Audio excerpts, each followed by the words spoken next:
All right, howdy everyone, and welcome to Pass Pirate Pay, the movie discussion show, where this week we are talking about westerns. That's right, westerns. My name is Ken. I'm your host, alongside my co-host Andy.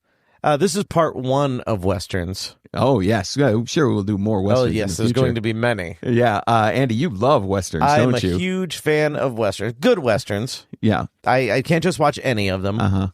But I'm a fan of good westerns. But I'm also very forgiving on mediocre westerns. Last week we did the Terrifier movies, and I was thinking about that, and I have the same thing with horror movies, where I do too. I'm much more forgiving of horror movies than I am with other movies. Yeah. Westerns, I kind of swing the other way. Actually, I think a western needs to be a little better than average for me to appreciate it. Okay. Yeah, it is a very played out genre for many, many, many years. Yeah, for sure. But, there are some great westerns, and we're going to be talking about some good ones today. We're going to be doing a trio. This was inspired by the 2024 release, The Thicket. That's why we decided to do this episode, which is a western starring Peter Dinklage. So in addition to The Thicket, we're going to be talking about McCabe and Mrs. Miller and The Lonesome Dove, the TV miniseries. So, we're going to get right into that. And before we start, once again, I'm going to give you a little spoiler warning. We're going to do it a little differently than we usually do. We've got a new system involved. We're still going to be doing spoilers, but we're going to separate the spoiler portions of each episode from the non-spoiler portions. So if you still want to hear us talk about it, but don't want to have things spoilers, there's a way you can do that. Andy, you want to talk a little more about that? Yeah, how we plan on doing it is at the beginning, we will be non-spoiler, and then we will give you a warning to skip ahead to a certain time marker or a chapter if you are using a podcast player with chapters. And then that will take you to the Pass Pirate Pay section where we decide how we rate it, Pass Pirate or Pay. Yeah, great. So that sounds pretty good. But all the juicy, spoilery bits you will be warned about, and you will be told where to skip to avoid those. No, so that should be perfect. So anybody who's listening, if you want to watch these movies, if you haven't seen them yet, you can still hear our thoughts, and then you can also skip ahead and hear whether you should pass, pirate, or pay, and then, make your own decisions, watch it, and then listen to the rest of it. Right. Or do whatever you want, really. But this way you have more options. We're giving you the freedom. Yeah. All right, great. So let's get underway. We're going to start off. We'll do this in chronological order. We're going to go to 1971.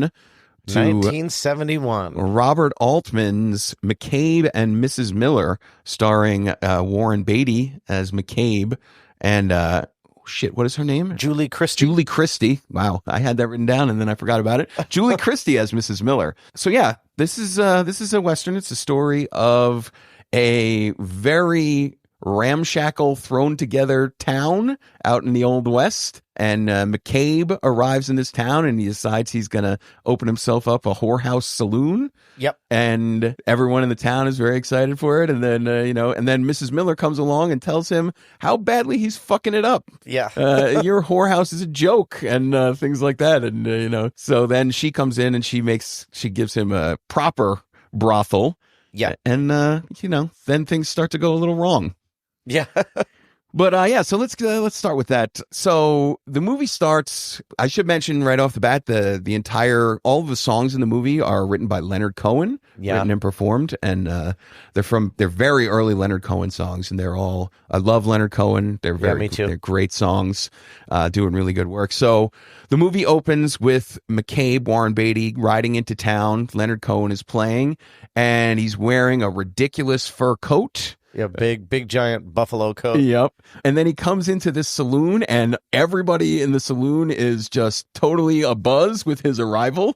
Like, this is the most noteworthy thing that has happened in this thrown together town. Yeah. And everybody's like, oh, I hear he did this thing. And everybody's hearing these rumors. And the saloon keeper's like, let's get a bottle of on the house for him. Yeah. And McCabe just wants to start this poker game and they're all gambling and having a good time. And he shows up and yeah, it's very noteworthy. And when he decides he's going to start his own brothel, everybody in town is, it's a bunch of dudes. They're out mining or prospecting. It's never really covered what they're mining for. Yeah, I don't think it does. Yeah, but they're dudes out in the Old West. So yeah.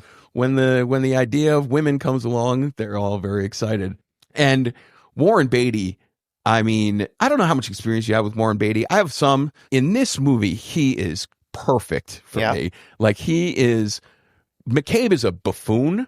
Like he is very blustery. He's always big talking about everything. He's got all these huge ideas and everything is great, but he's obviously a moron.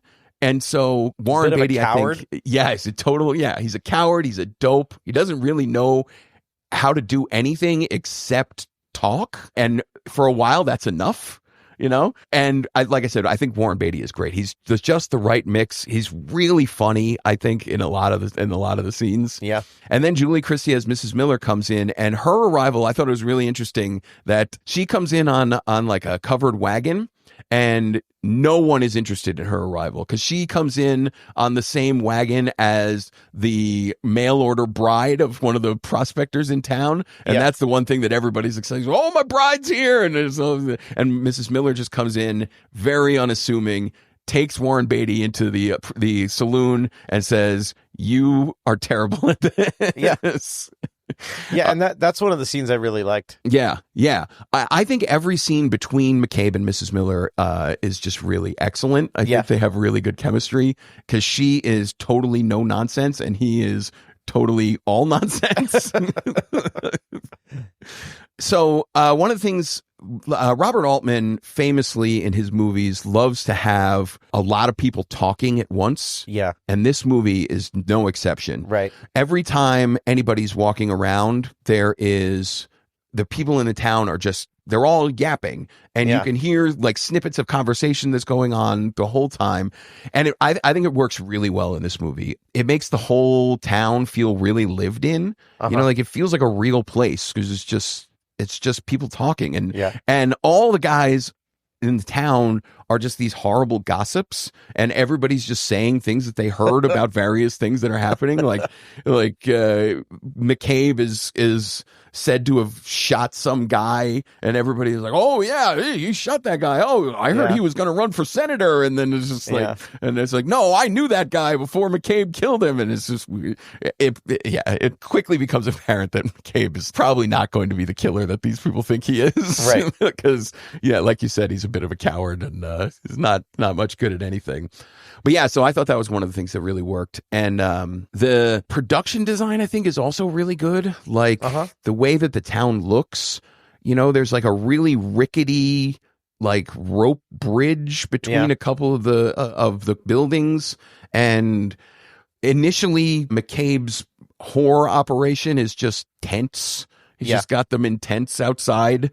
There's one scene that I really like. This is when I think the songs are used really well. Sisters of Mercy, the song, is playing while one of the prostitutes is stabbing a John to death. Yeah. For no reason that we're given. I just assume maybe he stiffed her or maybe he tried to hit her or something. But she's just taken a knife to him, and this really like gentle Leonard Cohen song is playing in the background. And I thought that was really good.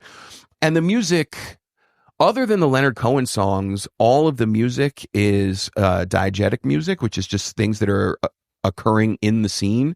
So there's like a lone fiddle player who lives in town, and he's just like plucking his fiddle like a guitar at some point, or he's playing it like a fiddle. But that's the only music. And then once Mrs. Miller sets up the brothel proper, there's like one of those old timey pre-jukeboxes that's like a giant music box, and that's playing in the background.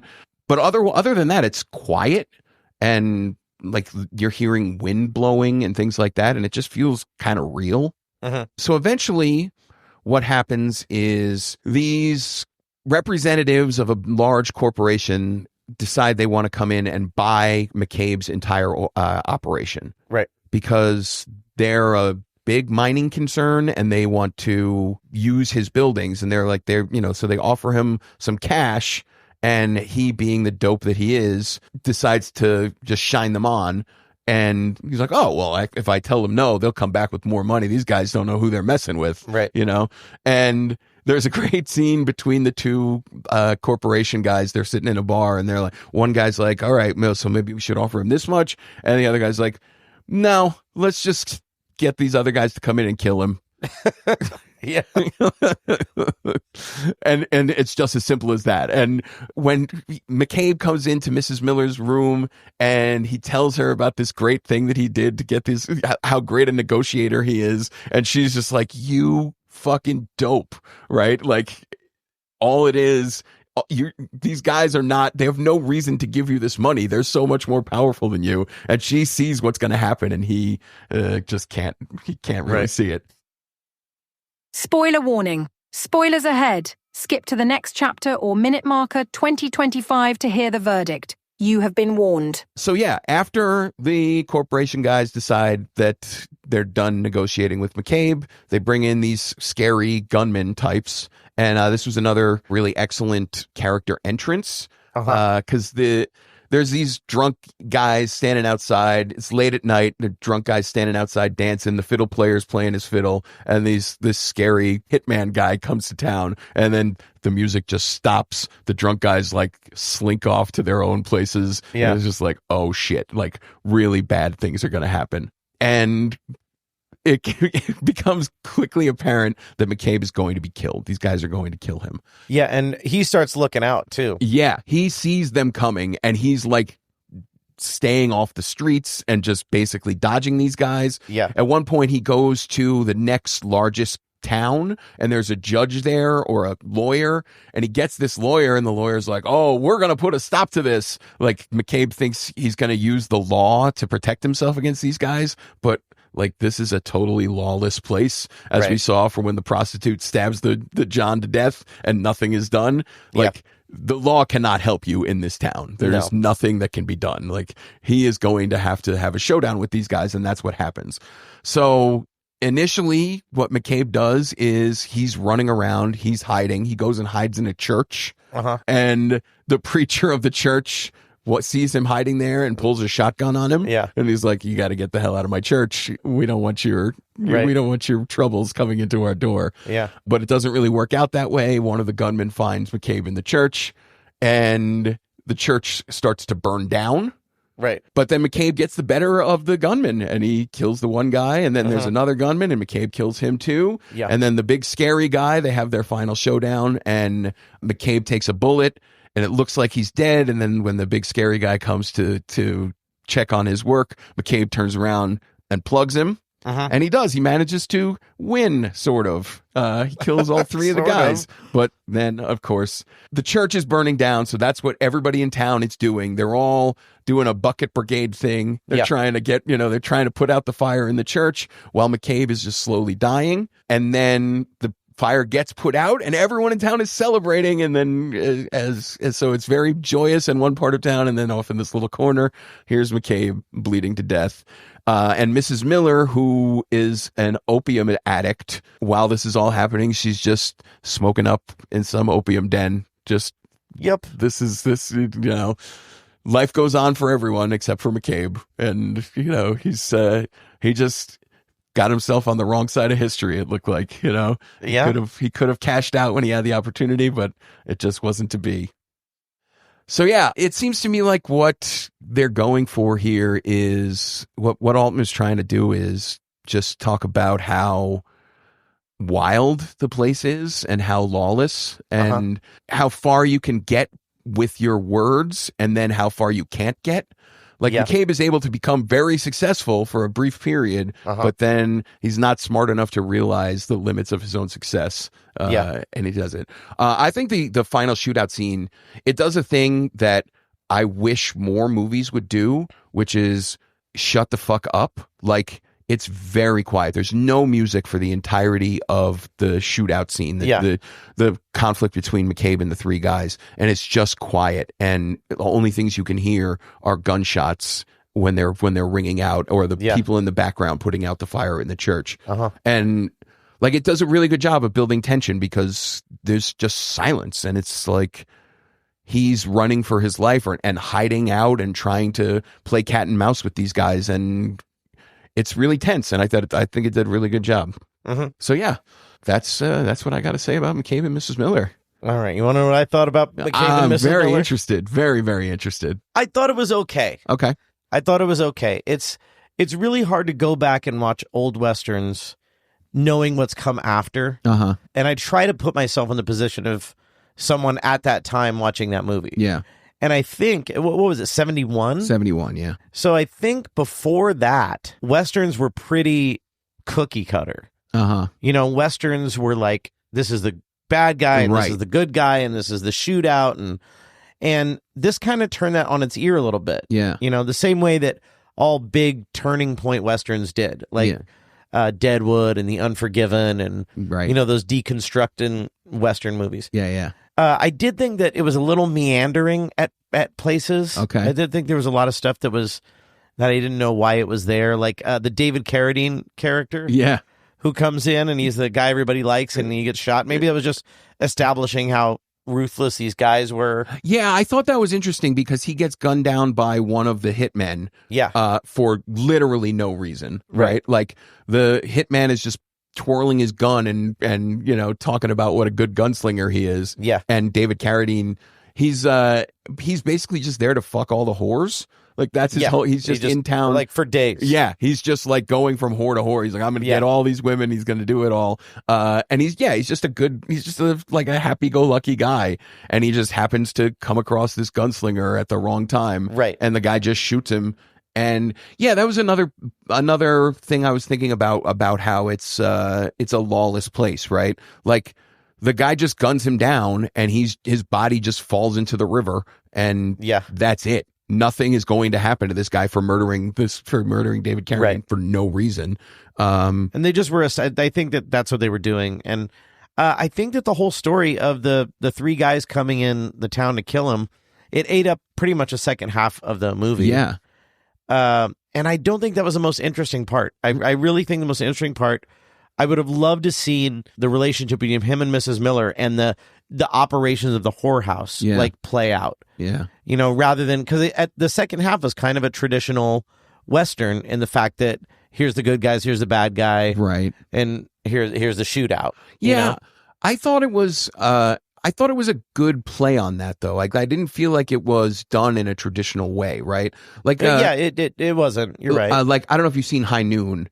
I don't know if I have. But High Noon, it ends very similarly. The second half of that movie is basically the sheriff, and there's a bunch of outlaws in the town, and he's just got to go through the town and pick them off one by one because they're all trying to kill him. And he's, you know, but that is way more straightforward. And this one, like I think what you were talking about with McCabe's cowardice, I think that's like a really important part because like he's not this honorable lawman just doing the job, right? Right, and that's something you probably hadn't seen in Westerns in 1971. Right. Well, also, even now, you know, you don't get a lot of movies where your protagonist is a coward, you know? Right. Like, and I think it's really interesting. And I think McCabe is, apart from being really funny, is also just a really interesting and kind of unique character, you know? Yeah, I thought so too. You know? I didn't love it, but I did like it. Yeah. I did think it was good. I did not like the ending. I really liked it. I really enjoyed the ending. That just kind of petered out for me. Huh. Yeah, you know, I thought McCabe just freezes to death in the snow. And Mrs. Miller's just in an opium den. I'm like, yeah, I think it's just the world doesn't care. This is I mean, there's that. This is an unforgiving world. Not your typical ending. Yeah, which I'm sure you love. I do. And I really love non-typical endings if they fit the story. But you're establishing these two characters. Yeah, they have such a good chemistry and such a cool rapport. Yeah. I think all the best scenes were between them. Yeah, I agree. And then it just kind of hits the floor for me at the end. Yeah, so I feel like Mrs. Miller, when she comes into town, it's pretty clear that she has been madam other places. Yeah. Right? Like she's partnered with McCabe, but this is not the first time that she's done this. Right. So I kind of just get the feeling that because the way the movie ends with her, where she's just getting high in this opium den, it's just like, all right, now I got to move on and try this all over again, start up somewhere else and do it all again, because seems like this is the thing that's going to happen, because she knew what was going to happen to McCabe before he did. She could tell that he is being a dope for refusing this cash offer. Right. And so she sees the writing on the wall because she's been around the block. And I think what's going to happen is she's just going to keep going down the block, you know? Yeah.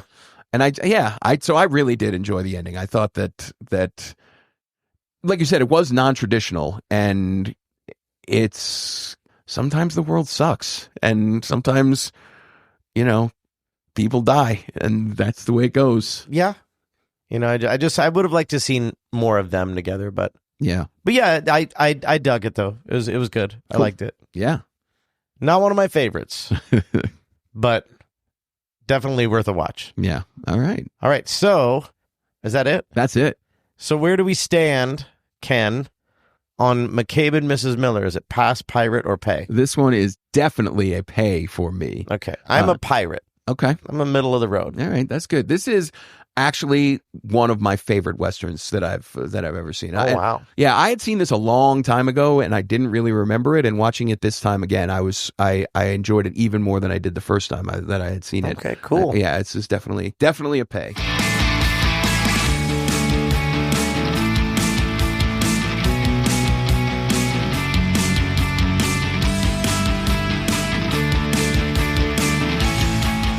All right, moving right along, we're going to advance in time to 1989 for Lonesome Dove, the made-for-TV miniseries directed by Simon Windsor. And Lonesome Dove is a story of two aging former Texas Rangers. Yes. That's Captain Woodrow Call, played by Tommy Lee Jones, and Augustus McCrae, Gus. Yep. Played by Robert Duvall, and they've cleaned up the south of Texas, got rid of all the engines, and now they're just basically twiddling their thumbs, waiting to die in this town called Lonesome Dove. When their old acquaintance Jake Spoon comes along, and he tells them about how they could set up a cattle ranch in Montana. Yeah. And make some money. And these guys decided, okay, we're going to get us some cattle and we're going to ride them up to Montana and we're going to become cattle ranchers. Yeah. Because neither one of them has anything to do down in Texas. So let's just do it. So they get a bunch of misfits from Lonesome Dove to come along and they drive these cattle up to Montana. So yeah, it seems like the main idea behind this movie is that like a lot of Westerns is that time is passing people by. Yeah. Like back in the day, Call and Gus, they were heroes. They were like the baddest guys in the world and they were respected wherever they went. Yeah. Because they cleaned up this town. Yeah. And now there's really nothing for them to do anymore. And Call in particular, it seems like the only thing he needs in life is a mission. Right? Like he needs something to do. And so when the idea comes along that they can do this cattle drive, he's like, yes, I have something to do. This is going to give my life a purpose because he's got no purpose in life. He spends his time in Lonesome Dove going down to the Mexican border and patrolling for banditos or who are really never going to come. You know, there's a great scene where they go to San Antonio.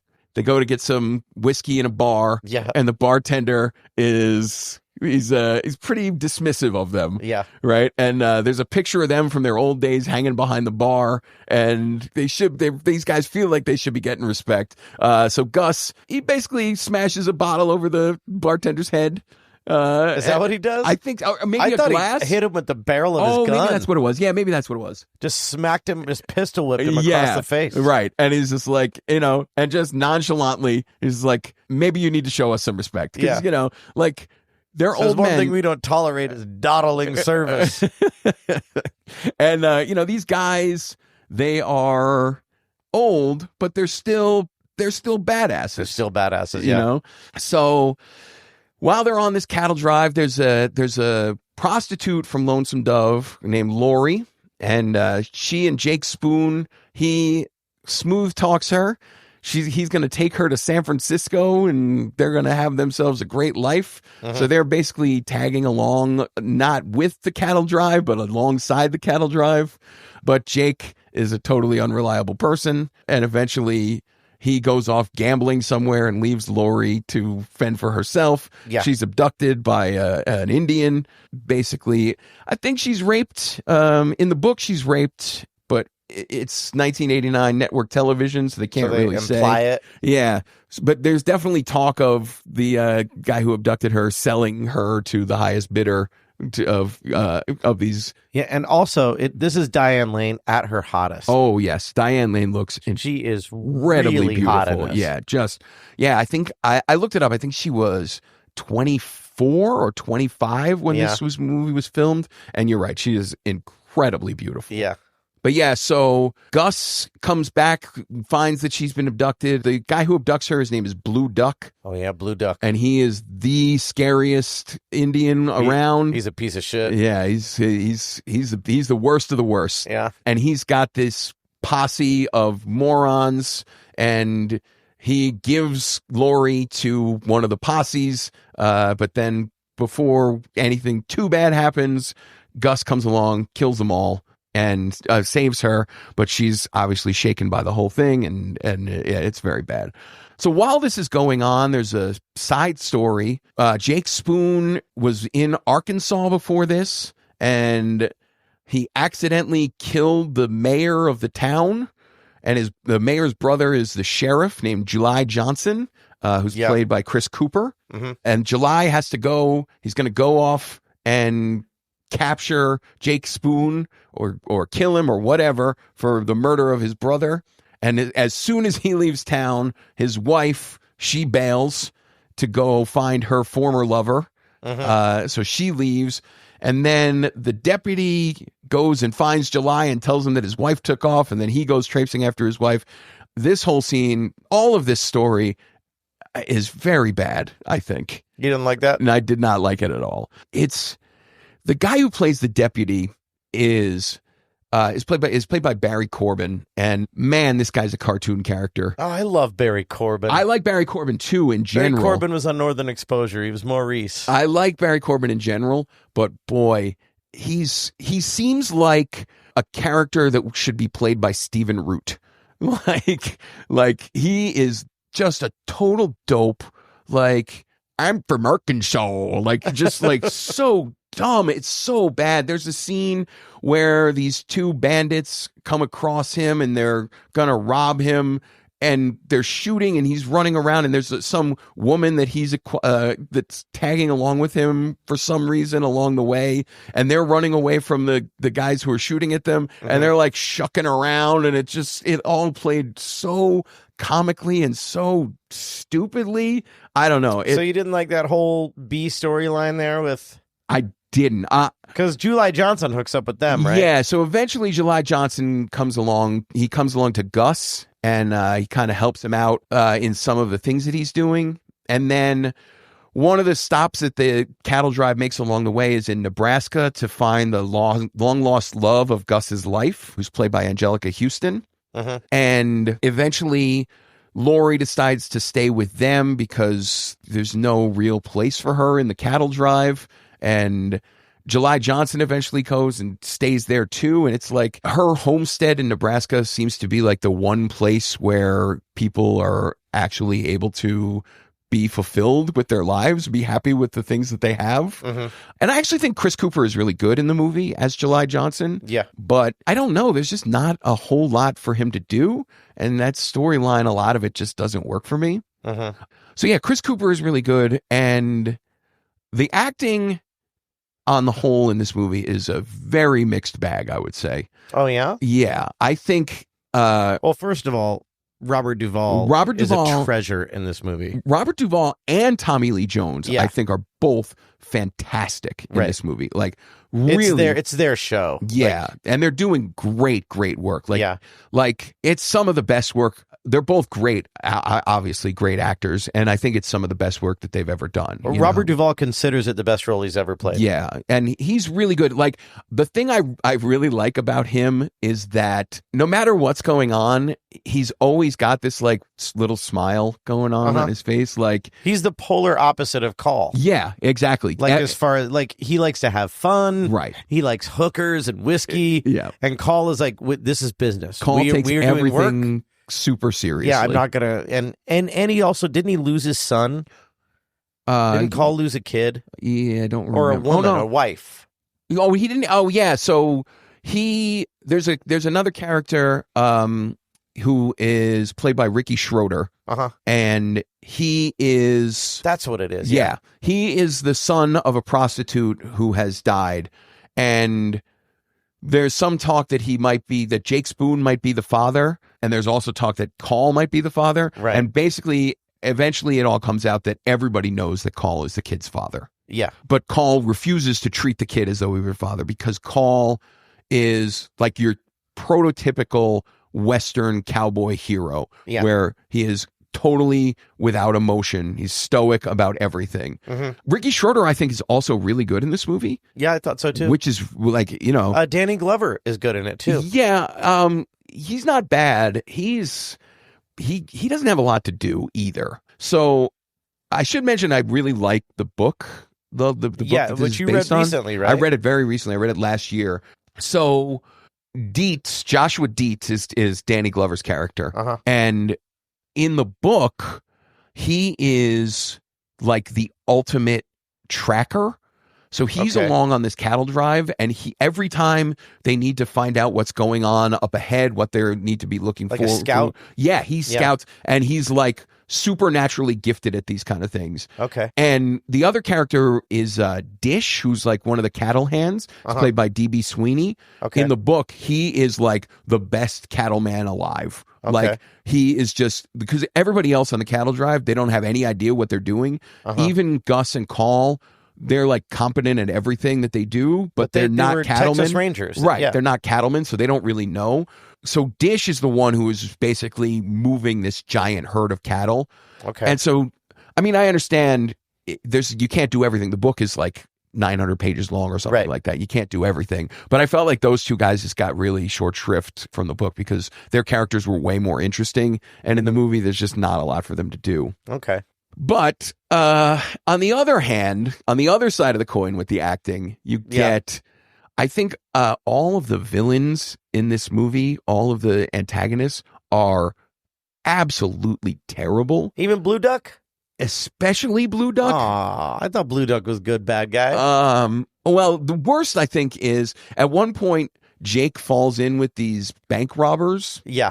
And horse thieves too, right? Yeah, they're just all around bad guys. And they come across these farmers, and it's for some reason the head bad guy hates farmers, and it's just like sod busters. Yeah, they're like, so what are you gonna do? You gonna shoot him? He's like, I'm gonna shoot him, and then I'm gonna hang him, and then I'm gonna burn him. Yeah, it's like this guy's so bad.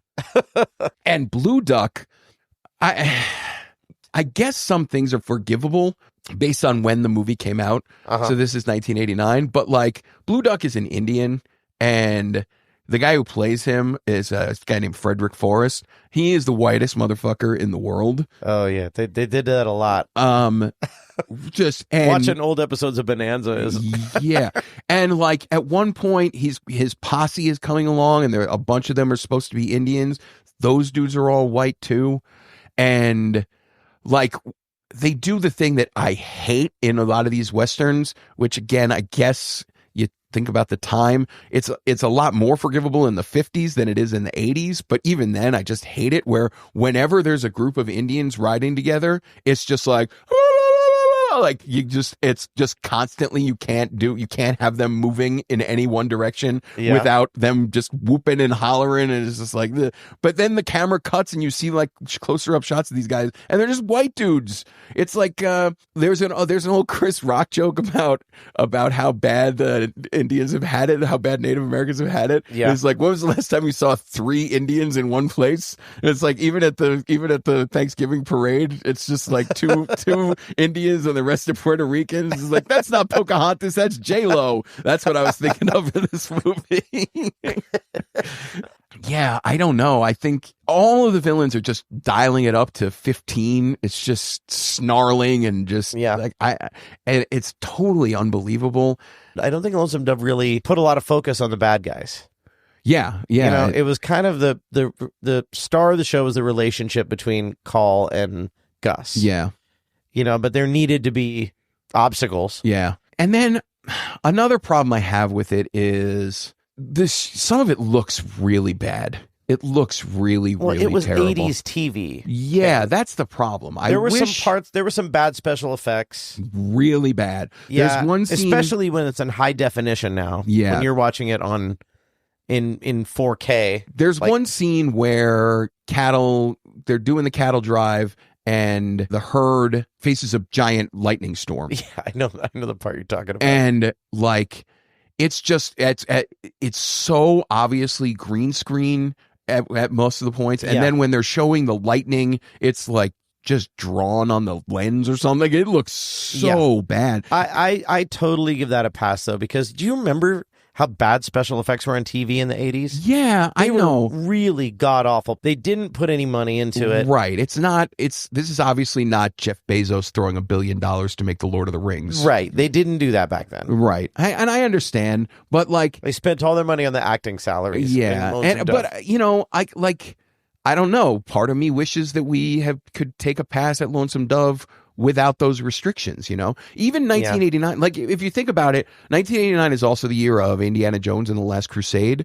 And like if you just look at the special effects in those two movies, it's worlds apart. Because you're right, because the money just wasn't there. Right. You know? Like they had the technology to make this better and it just didn't happen. But can you name a TV thing around that time? No, of course. I definitely agree with that. But like, I don't know.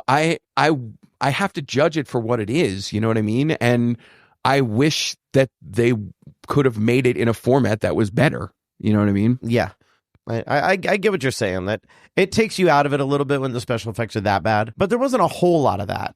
No, not a whole lot. But I don't know. I felt like, it doesn't look very good. It just doesn't look very good. It's just not the production values just weren't there and it's kind of disappointing. Yeah. Because there's so much good about this movie, you know? Mm-hmm. Like I really do like a lot of it. I think some of the dialogue is really great. Uh-huh. Spoiler warning, spoilers ahead. Skip to the next chapter or minute marker 45:17 to hear the verdict. You have been warned. One scene that I thought was really great was...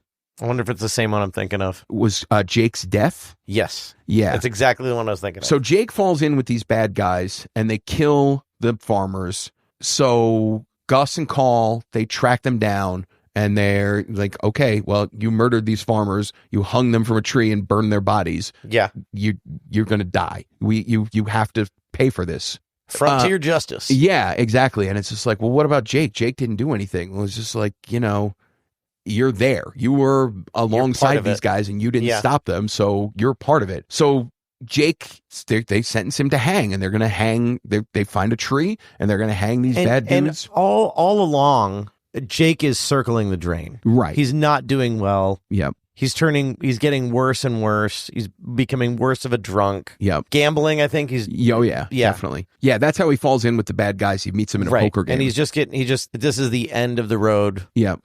Of a bad road. Yeah. Yeah. Like, so at one point, you know, they're explaining why he's got to die. And, you know, they're like, you crossed the line, you know? And Jake's response is, I didn't see no line, you know? I was just trying to get through this territory without getting scalped, you know? And it's just like, and he says, the thing that he's just like, I never meant to do anybody any harm. Right. Yeah. And it's just like, all right, you know, and it's totally reasonable, right? You kind of feel bad for him, but he's a scoundrel and you don't all the way feel bad for him. Right. But like he is given this kind of noble death, you know, where he hangs, but he's not fighting it, you know. Once they tell him he's got to die, he's like, well, you're right. I did do these things. So I didn't rewatch this because I've seen it a million times. Yeah. But don't they like offer to like cut him down?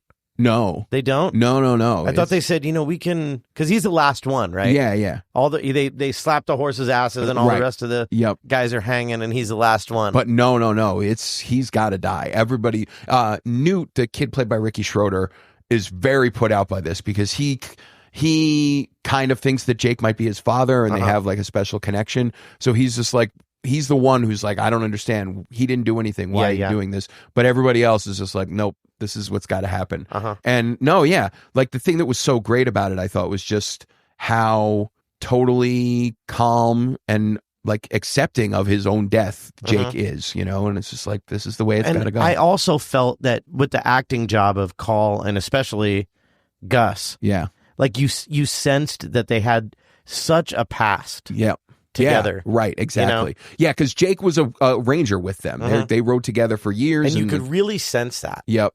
And, you know, he's that one friend of theirs who got lost along the way. You know, he fell in with women and drinking and gambling and you know, he lost the way. Yeah. But these guys are so bound by their sense of honor and duty that it's like, we gotta put our friend to death because he crossed the line. You know, this is the way it goes. And then the other major event that happens is Gus is killed. He gets shot by some Indians. It's a long process to kill Gus.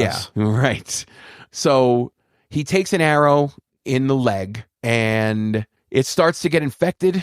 He sends PI, who's one of the misfits on their cattle drive. He's a big character. Yep. He sends, in the books, he's a lot bigger. For sure. He sends PI to go find Call and tell him, you know, that Gus has been hit, and his leg starts to get infected, and he's bleeding out and getting gangrene, and it's all real bad. And he happens across a guy who takes him into this town and brings him to a doctor, and the doctor removes the leg, and Gus wakes up, and when Gus wakes up, doctor tells him he's going to take the other leg, and Gus is just not having it. And he tells the guy, I don't care if I die, I'm not going to live without my legs.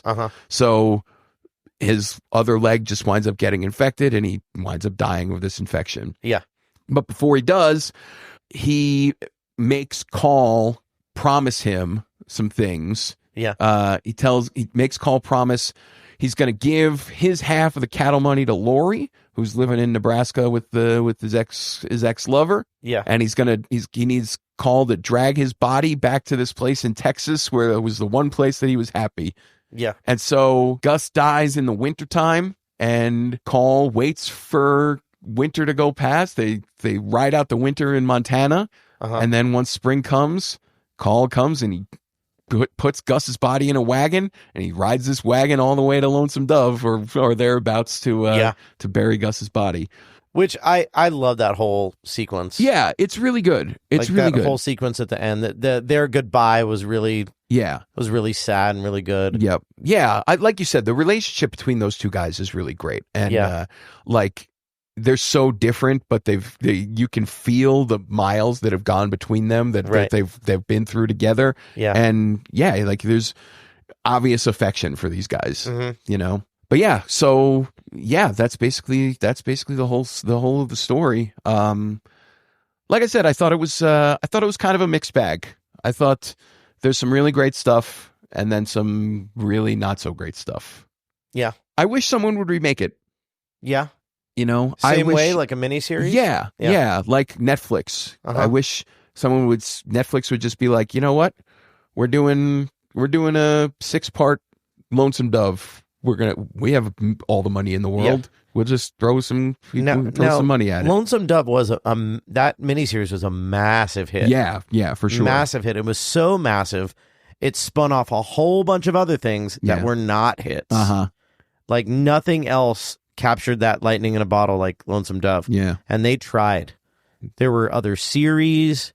There were other miniseries. There was one where I think Streets of Laredo was a miniseries, and James Garner played Call. Okay. In that. And P.I. was he was like the co-star of it. Yeah.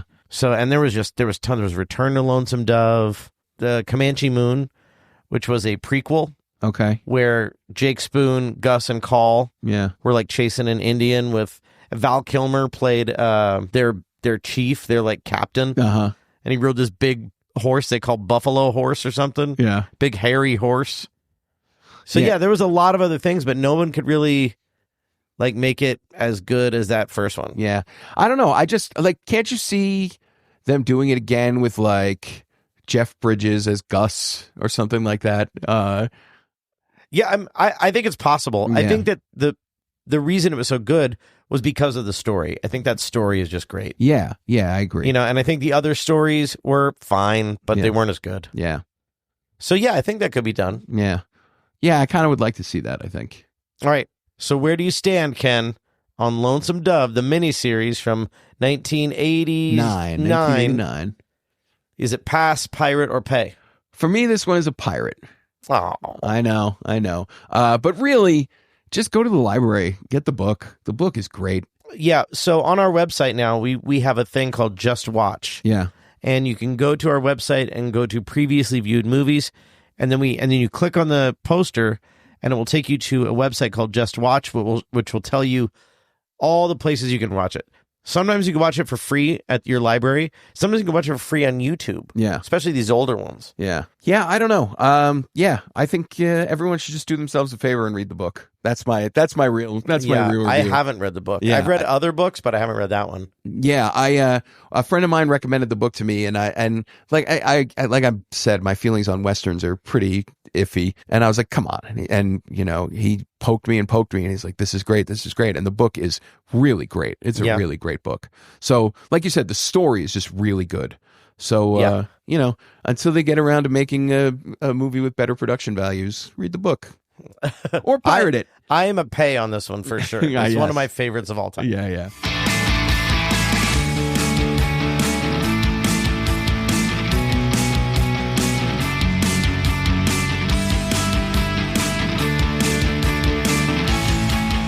All right, our final movie is The Thicket from 2024, directed by Elliot Lester. Yes. This is a story of a family decimated by smallpox.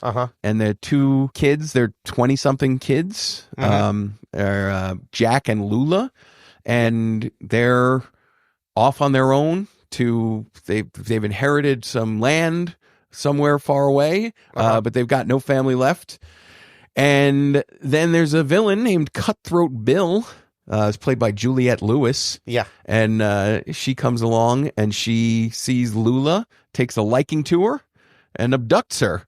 So then Jack has got to go off on a mission to get Lula back. And to do this, he gets the help of a guy named Jones, played by Peter Dinklage. And they're off and running to try to rescue Lula from Bill and her henchmen. Yeah. And so the movie opens in a really cool way, I think. So it's not really clear to me when this is taking place. I'm guessing it's probably around the turn of the 20th century. Okay. Because Bill is introduced riding a motorcycle. Yeah. So she comes in, and this whole thing is in like bleak winter landscape, and it looks fantastic. Like cinematography is really great on this movie.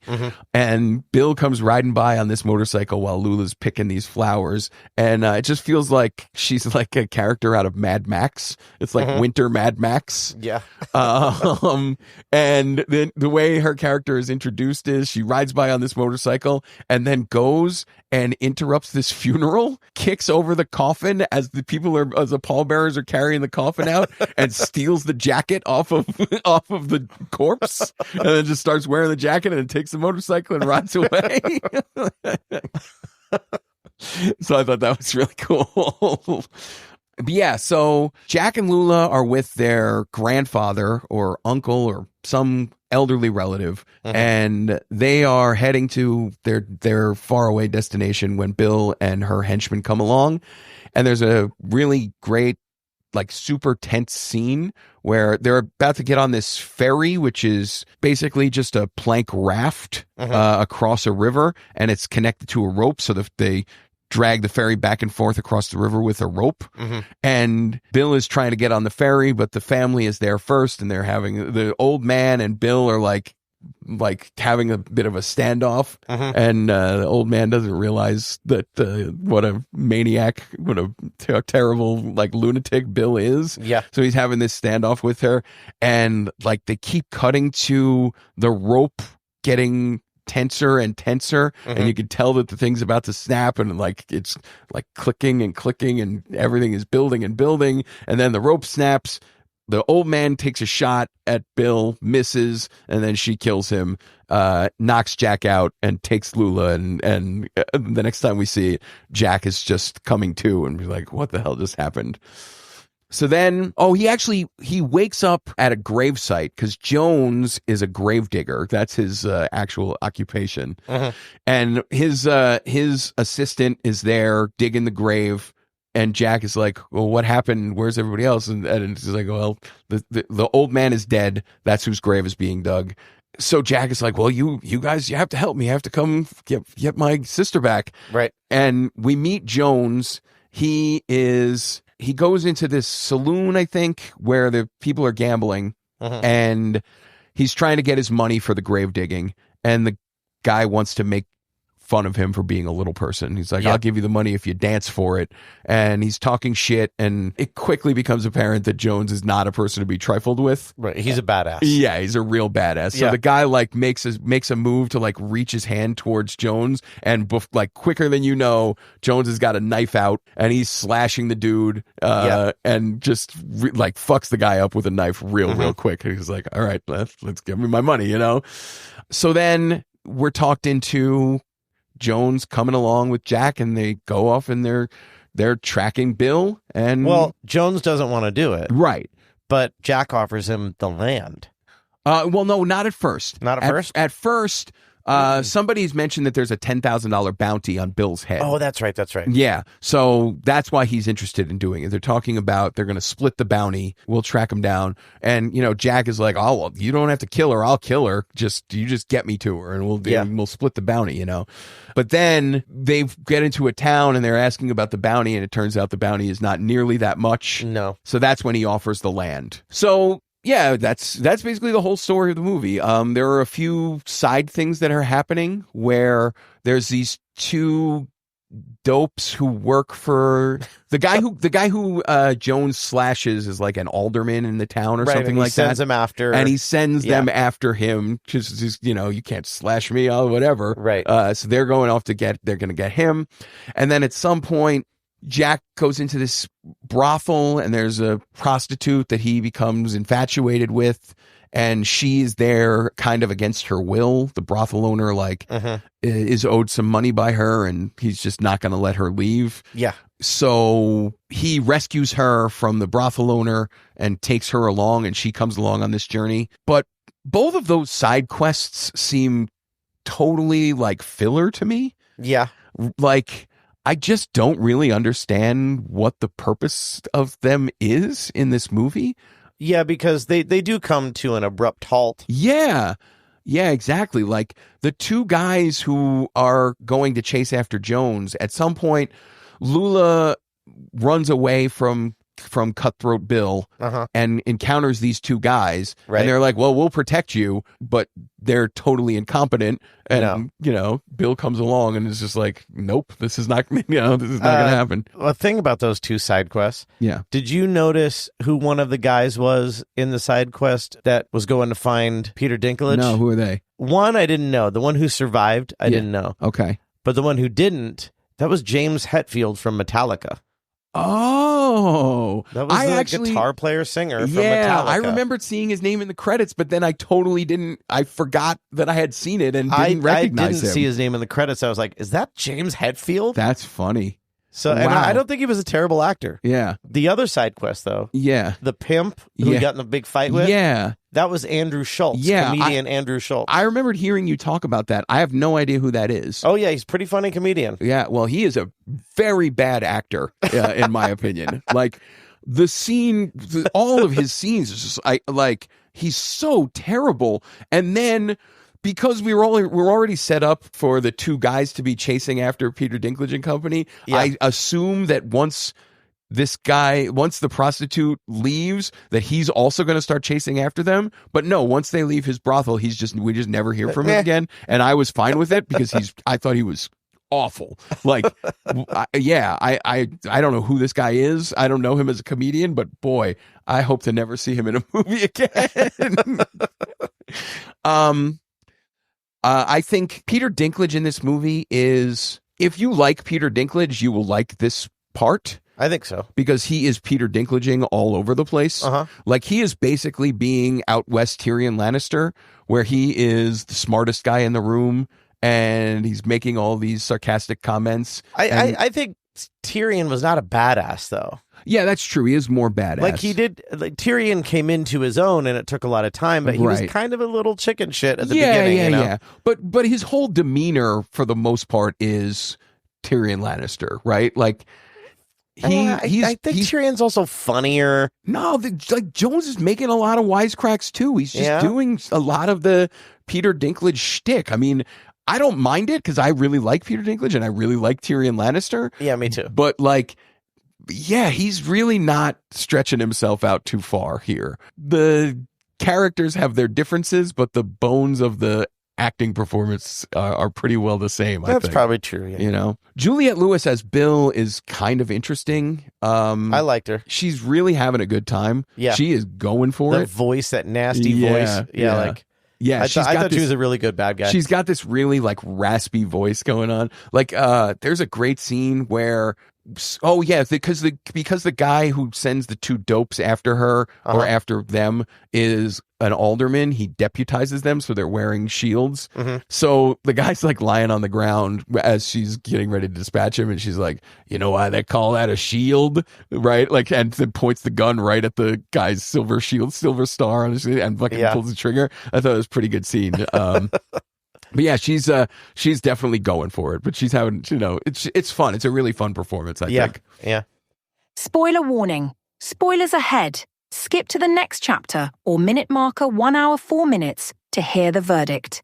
You have been warned. The movie ends. The surviving idiot brother from the quest he decides he's going to avenge his brother's death, so he's going to join the group that are going to kill Bill. And then Jones and his assistant, who's played by what's the guy's name, Gabenga Akinagbe from The Wire. Yeah, who's really good, I think. Who is he in The Wire? Chris? He's Chris Partlow from The Wire, yeah. Okay. And I think he was just one of those guys who was living in Baltimore. I don't think he was an actor before The Wire. Yeah, there's a few of those. Yeah, and he's just become an actor. And Snoop too, right? Yeah, Snoop. she was for sure. Yeah. But then he was on The Deuce, the David Simon show about porn. I like The Deuce. And he's great on that show. He plays a pimp turned porn star. Really good. And he's really good in this movie, too. But yeah, so those two guys and Jack and the prostitute and the dopey brother, they descend on Bill's camp, and they're going to go and, rescue Lula and kill Bill. Right. So this storyline with the two guys peters out. The one guy is killed by Bill, and then the other guy, he decides he's going to sneak up on one of Bill's henchmen while the guy's in the outhouse. He's super pissed about his brother, and he wrecks the whole plan. Yeah. Leroy Jenkins into the... Right. Like when I was watching it, I thought it was going to be like he was one of the Ewoks in Return of the Jedi who draws the guys away from the camp while everything is happening. Yeah. But no, it doesn't work out that way. No. He just goes up to the guy in the outhouse, and the guy's like, "You don't fuck with a man while he's shitting," and just kills the guy immediately. And the storyline just ends completely abruptly, no payoff, no nothing. Like, what is this guy even doing in this movie? I have no idea what this character is. But then there's an epic shootout, and Jones's assistant, he takes some whiskey, which is like Popeye's spinach. He's like, "Oh, what makes me crazy?" He drinks the whiskey, and then he goes off and he's trying to kill somebody, but he winds up getting killed. And then the prostitute, it was a really strange scene. One of Bill's henchmen is a Native American, and he's got like war paint on his face. And she's standing right in front of him and shoots him. But I don't know if we're supposed to think that she's a terrible shot who misses him at point blank range, or if he's like impervious to bullets. But like, she shoots him straight away a couple of times, and he just keeps walking towards her. And then they wind up rolling on the ground, and you hear someone getting stabbed, but it's not clear who is getting stabbed until she just winds up being dead. And then her storyline is over too. And I was like, what is the point of this even? And then Jack, he is killed by Bill, and eventually the only survivors are Peter Dinklage's Jones and Lula. They're the only two who are left alive. And they go to collect the small bounty on Bill's head, and it turns out it was actually $10,000 the whole time.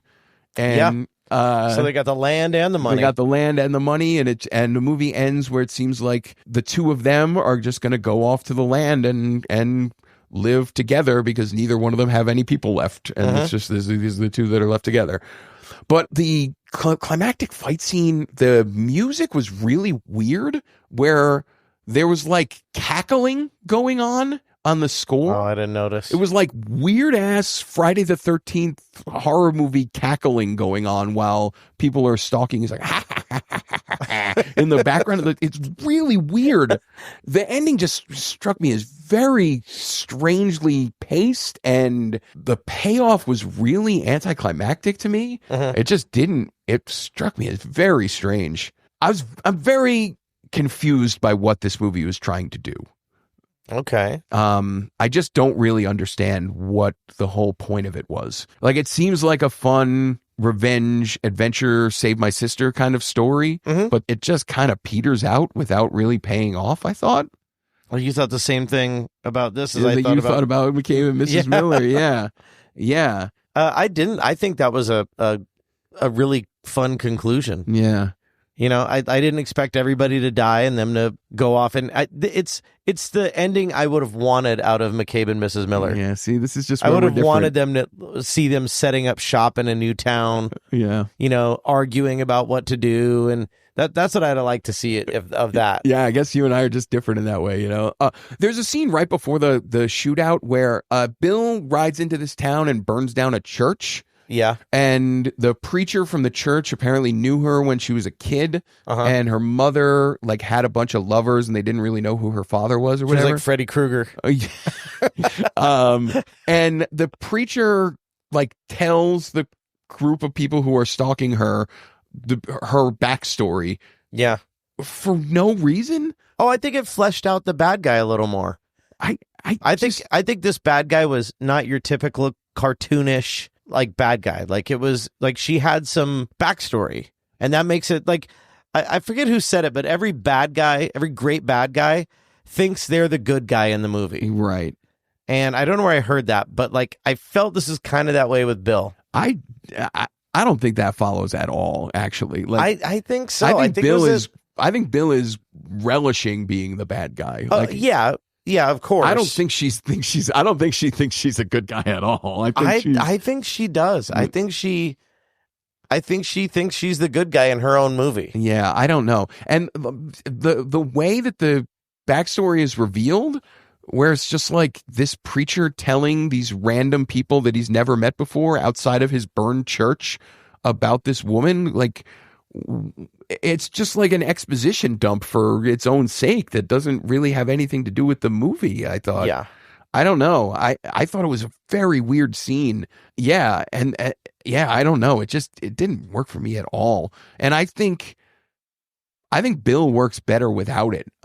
Personally, I think her as a character, I think it better fine without it. I think she's better mysterious. You know, I think she works better with.